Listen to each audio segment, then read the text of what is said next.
Coming up on Sowerby and Luff Deluxe, the re-wiggling of rivers. A tortoise with a massive sex drive. And the earth-shattering climax of Name That Thing. This is Sowerby and Luff Deluxe.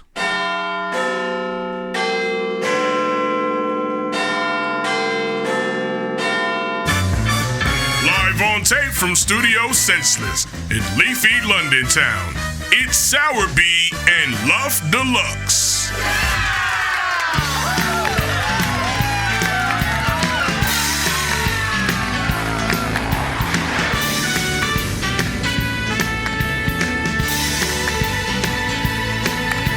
There is a place where dreams live. Hello, humans everywhere.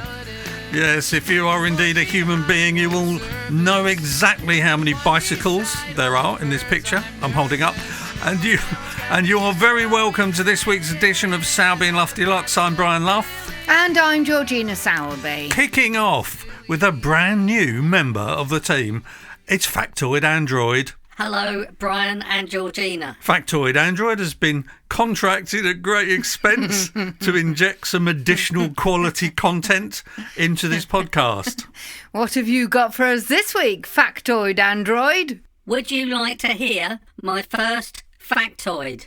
We're waiting with bated breath. Shall I do it now? Yes, please do it now. Are you recording? Yes, we're recording. Are you sitting comfortably? Yes, thank you. Then the next thing I say will be my first factoid. We can't wait to hear it. Here it is. Right. Coming right up now. Cue Factoid Android. Here is quality factoid number 1. Rubber bands last longer if you keep them in the fridge. Factoid Android. Is that it? Yes. That was very underwhelming. Would you like to hear another quality factoid? Maybe next week? Factoid Android. Up next on Sowerby and Luff Deluxe, it's Matters Arising. Sowerby and Luff Deluxe. First up on Matters Arising, Georgina, What a week. What a week it's been, computer-wise. I painted myself into a corner yesterday with the computer in a quite fascinating way, actually. It was frustrating at the time, Yes. but looking back on it, it was Yeah. actually quite funny. I was trying to set up some new Bluetooth headphones, Yep. right, with the computer. Couldn't get it to work on the Mac. Mm-hmm. And for some reason, to this moment, I don't know why I did it. I thought, well, if I turn off Bluetooth and turn it back on again, Yeah. maybe that'll work. Yeah. So I used my Bluetooth mouse right, to turn off Bluetooth. Excellent. And I thought, I'll turn it back on again. Right. Of course, the mouse didn't Yeah, work, yeah, yeah. did it? Because It's the not mouse Bluetooth, man. is Bluetooth. So then I'm thinking, well, how do I turn on something with the mouse if the mouse isn't working? Because of course there's a little thing at the top right hand corner of the screen for Bluetooth. So you use the mouse, you click on it, Click on it. you start it or you stop it. Can you- Of course, if you haven't got the mouse, how do you do that? So then I'm using. No, but you can use the arrows on your computer, No, can't but you? yeah, but then I'm thinking, okay, I'll look on Google to see how to do it. Went to open Google, didn't have the mouse, right, to open Google. So then I'm on my phone and I'm searching how do you switch on Bluetooth? Can I say you're Without talking a about mouse. it in a very jolly manner, yes? But yesterday, it was a lot of swear words. When the mouse isn't working, it's like having your arm cut off. A lot of huffing and puffing was Isn't it? going on There there. was a lot of huffing and puffing. So I eventually I worked out Yeah. that you can navigate your way around the screen on the Mac with just the keyboard, right? So I started to type into the keyboard. Of course, it's a Bluetooth keyboard, isn't it?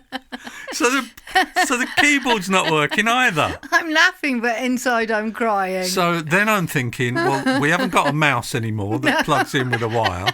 I'm thinking, I think I've got a keyboard somewhere that I can you hardwire went off in search of just a regular keyboard. So I was searching around here. Eventually, I found my old Final Cut Pro keyboard propped up in the corner in this studio. Yeah. Went in, plugged it into the computer. Yeah, did it work? It worked. Yay! Right? So then I'm looking at my phone and navigating around on the Mac screen whilst reading instructions off my phone on how to do it. Eventually, I managed to click on the little blue button that said switch on Bluetooth. Took about an hour to work it out. Can you say out loud how you did it? So that we always have the transcript of this in this podcast, so we can go back to it the next time you do it and you've forgotten. Well, it's funny you should say that, because You've already forgotten. I can't remember. It was something like Command Space, which took you to the top of the screen. You had to open a dial. You have to search in once the keyboard's connected. Yeah. You have to search by typing in mouse. Or typing in Bluetooth, and it brings up the dialogue. And then, of course, you have to be able to hit the blue button. I know. It has to automatically find. Even then, I had to switch the mouse off and on again in order to get it working. When everything is run by robots, this is what will happen every day. We'll be sat in the dark because we won't know how to turn our lights back on because we've turned Bluetooth off, and we can't turn Bluetooth back on again because we're sat in the dark and we can't turn the lights back on until there's Bluetooth, and we're just going to go round in circles. All human beings are going to be little specks of just dust in comparison. I bet Factoid Android would have known how to do it. Oh, Factoid Android, new character, liking him. Factoid Android, would you have known how to do it? I only do quality content. I do not do IT support. Okay, well, thanks for that. So what else have we got in... What else have we got in Matters Arising, Georgina? What we need is IT support, not quality content. He knows that, right? Something to do with deodorant. Yeah. I was looking for a new deodorant, and I went into Boots and I was having a look around the chemist, and one of the deodorants, and it annoyed me very specifically, and I don't know why. You were annoyed specifically? Yeah, I was opposed annoyed, to just generally. No, about this specific thing. It just annoys me, and I don't know. You tell me why it annoys me. One of the deodorants, it's a spray deodorant for your underarms, has omega-3 in it. Now, omega-3 is a fish oil which you take to keep your joints healthy and your hair luscious and your eyesight working and all the rest of it.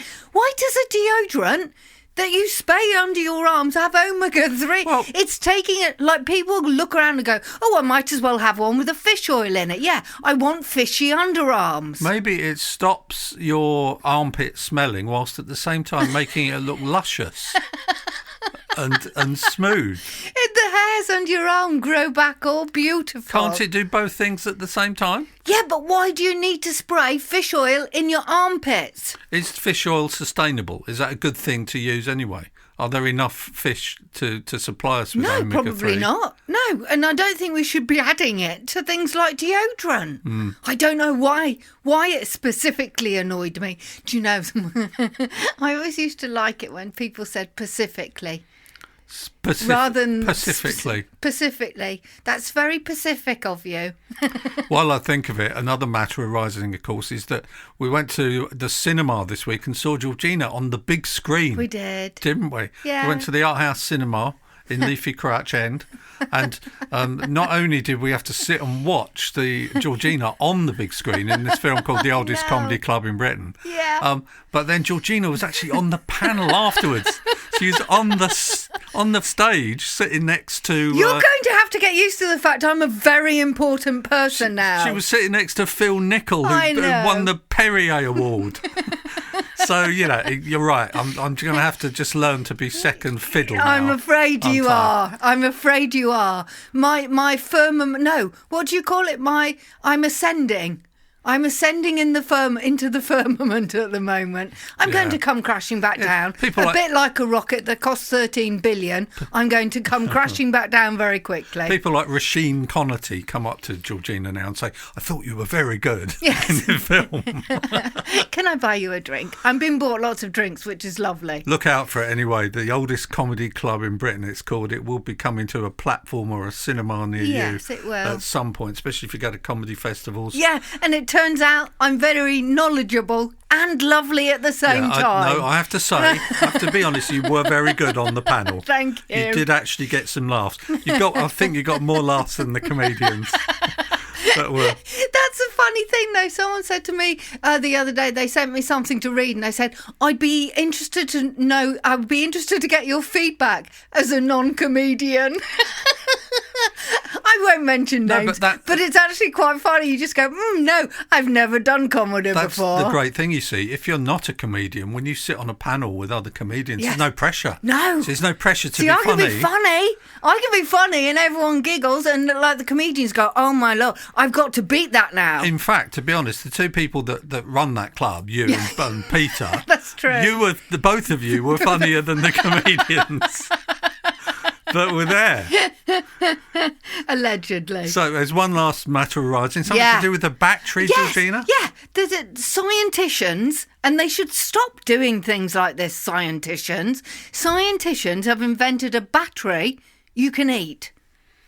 Why would you... Exactly. What? No, I'm trying to work it out in my head. A battery? I literally wrote it down because I just thought that's something we have to discuss, because why do you need to eat a battery? And surely you eat a battery, it goes through you and you poo it out the other end, don't you? What is this? Is it food? No. Does it look like food? No, it just looks like it's a tiny little thing. And you can eat it. But unless it goes somewhere specific in your body... So when you say eat it, swallow it? Or is it actually nutritious? No, I don't think it's nutritious. It means you can take it. You can like digest... a tablet? I don't think you digest it. That would be weird, wouldn't it? If you just ate a battery and just digested it. What's the point of that? I don't know. And I'm figuring out, unless you can... you see, I grew up in a world where we injected little human beings, didn't we, into a body. What was that film called? And they managed to get them out in the eye. Oh, yeah. Fantastic Journey or something like that. It was where called. they shrink this little submarine down. Yeah, they shrink them down. They go around the body, and now we can eat batteries, everybody. If you want to eat a battery, there's now one available. Do you have an edible battery in your new watch? Because Georgina got a new watch last week because she was thinking, well, I have to, when at the comedy club, I have to time people's acts quite a lot. Wouldn't it be, and she finally, this is after 8 years, right? She finally thought it would be quite useful to time people on stage. To just look at what? If I had a watch. The thing is, I've got my phone and it has a clock on it and it has a timer on it, and I love that. It's just, I have to keep looking at my phone, and I'm thinking in the end, I'd rather just twist my wrist. That's going to be my new. That's my. Oh, come on! I'm coming up for adverts for watches now. Want to know the time? Simply twist your wrist. Yeah, I don't think the offers are going to start coming in for twist your wrist. No, I'm going to start that now. Every time I look at my watch, I'm going to say the words twisting my wrist. Still to come on Sowerby and Luff Deluxe. Can music influence the flavour of cheese? Oh, can it? Do humpback whales like to visit a health spa? Oh, I'm hoping so. And there will be another word that is nice to say. Jolly good. To listen to the full-length version of this podcast, go to patreon.com/Studio Senseless and become a patron of Sowerby and Luff Deluxe.